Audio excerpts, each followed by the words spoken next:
Sa bawat kwarto, sa bawat sulok ng daigdig, may mga kwento ng sakit na hindi nasasabi, mga boses na hindi naririnig, at mga sugat na hindi nakikita.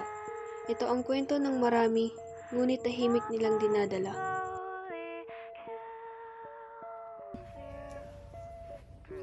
May pupuntahan lang ako, bantay mo yung bahay. Alas muna ako. Yes, wala na si tatay, makakag-makeup na ako.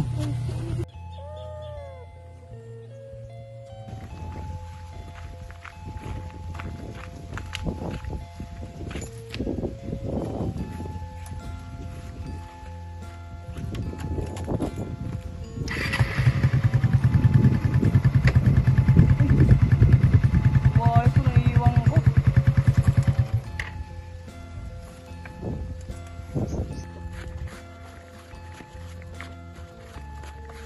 Nak? Nakita mo ba yung wallet ko, Nak? Nak? Nakita mo ba yung wallet ko?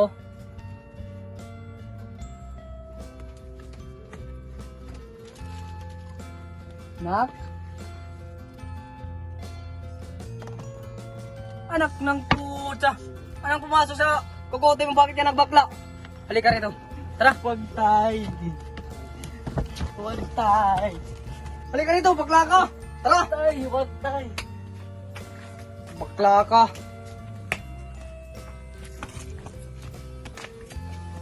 Bakla ka! Dapat Sa sa'yo yung tahanan, manusahan. dapat may yakap, hindi pa nga abuso. Ngunit kung paano ang mismong pamilya ang nagbibigay ng sugat na pinakamahirap pagalingin. Sa kwarto, isang kawawang bata na nakaupo sa gilid ng higaan, hawak ang cellphone at umiiyak habang binabasa ang mga mapanirang mensahe. Wala kang kwenta. Kahiyan ka ng pamilya mo. Bakla ka, kaya ka binubuli.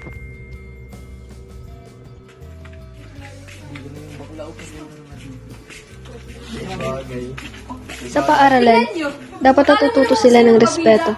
Ngunit para sa iba, ang paaralan ay lugar ng takot at sakit.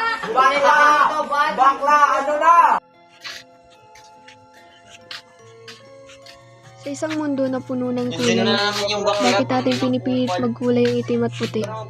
Lahat tayo ay may karapatang mabuhay ng may pagmamahal at pagtanggap.